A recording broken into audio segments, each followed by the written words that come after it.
Mga kaibigan, welcome back. Napakadami natin pag-uusapan. Coach ng New Zealand, madaming sinabi sa pagkapanalo nila sa Gilas. Checkmate pala niya ang triangle ng Gilas. Tagumpay ang mga plano niya kay Brownlee at Ramos at may sinabi pa siya about kay Kai. Mga kaibigan, big part at napakalaking tulong daw nito sa Gilas at Australian media. Bakit mainit ata ang mga post at banat sa Gilas?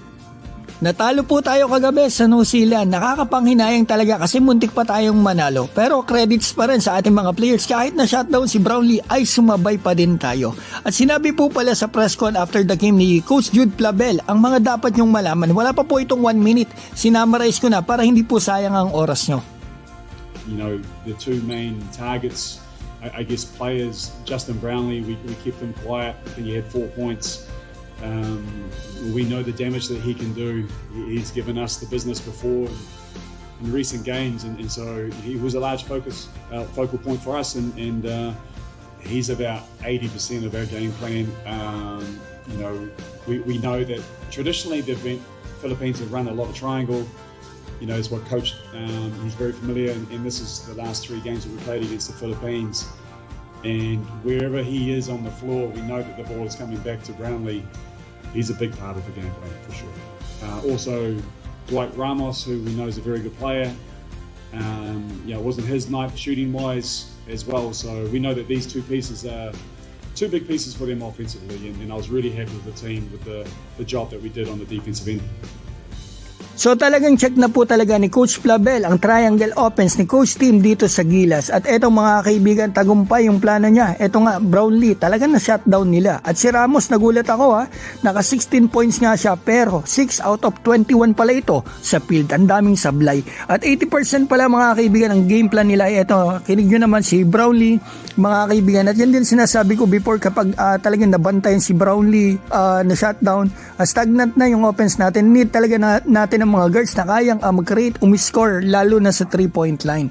Di na natin pwedeng sabihin talaga na ito ay malas lang ang Gilas sa shooting kasi napakadaming games na Dito pa lang sa game na ito mga kaibigan, 18% po tayo para alam nyo. At dun sa FIBA Asia Cup at mga tune-up games natin, may video pa ako niyan before mahigit 20% lamang po tayo sa 3-point line. So isa po yan sa butas ng Gilas, shooter, at yung isa pang butas mga kaibigan, Kai Sotto. Sabi nga ng mga fans, no Kai Sotto, no win. Honestly mga kaibigan, nananalo din naman po tayo ng walang Kai. Yun nga lang, sa mahihinang team lang. Pero sa mga competitive teams na makakalaban natin, masasabi kita rin naman natin, no wins talaga pag walang Kai. Kahit nga mga kaibigan, sa Taipei na 2 na tayo at New Zealand natatatluhan na tayo. Kaya kailangan talaga ng Gilas. Etong si Kai Sotto, kung gusto natin, on higher level, mag-compete tayo at tumalo tayo sa mga yon. At ito pala sinabi ni Coach Plabel dito kay Kai. We know Kai Sotto is a big part of the puzzle for Philippines, and he was I was here back in November 2024 when he played, but he gives them another dynamic. He's very mobile, and obviously being over 7 feet, he's going to be giving them another dynamic to play. So he does absolutely help, and next time we're going to see the Philippines is in July. So we know that it's going to be another big challenge. Ngayon mga kaibigan, pag-usapan po natin na napakainit na topic na ito. Di ba mga kaibigan, malapit na yung game natin dito naman sa Australia, March 1 po yan. Gusto kong malaman nyo, isang sikat na sports media doon sa Australia, ito nagngangalang Fox Sports, yan verified account pa. Talagang hindi ko maintindihan bakit parang maiinit ang mga banat nila sa Gilas. I'm sure nung isang araw nakita nyo yung post mga kaibigan, 3 na yung post nila. Unahin muna natin yung pinost nila saglit nung nangarang araw. Baka napanood po ninyo ito Hindi ko maintindihan kung bakit ganun yung mga banat nila sa mga kaibigan dito sa post nila. Interview nila to may mga guest sila. Shane Hill ata yung host. Hindi ko alam, pati yung kay mga kaibigan, basketball to pati yung kay Pacquiao sinabi nila at kay Jeff Horn yung pagkatalo kay Hindi ko alam kung bakit ganun mga banat nila. Tsaka yung caption na lang, Basketball 2.0 is coming. Yang kita nyo mga kaibigan At ito yung post pa nila, kasunod nun mga kaibigan, nandito yun nakita ko.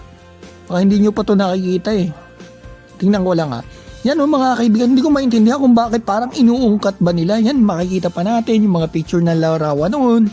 May elbows, cheers, chows mga kaibigan, makikita natin. May kasunod pa yan. Alam ko tapos na mayroon pa silang kasunod yan, kakapost lang. Yan mga kaibigan talagang pinopost pa rin nila mga kaibigan. So may mga nag-comment pa dito na sinasabi na move on. Kasi mga kaibigan, parang hindi pa rin talaga sila move on dun sa nangyari. Hindi ko alam kung parang baka may galit pa rin sila, may sama pa rin sila ng loob sa Gilas. Kahit tapos na yung matagal na panahon at dapat hindi na talaga inuungkat. Shoutout ko po pala si Edith Doromal, Arthur Publico, Mac Chanco USA, Paulo Torre USA, Kailong Sabihan Jr. USA, Donnie Gagi ng Canada, Dodong Joseph New Zealand, Max Magday New Zealand, Miro ng Hong Kong, Lina Bachika as well, Ka-Teammate Sports TV, Mel Gaspe, Junicio Rupo, Agerico Salvador, Chris Buena Obra. Mga kaibigan, maraming salamat po.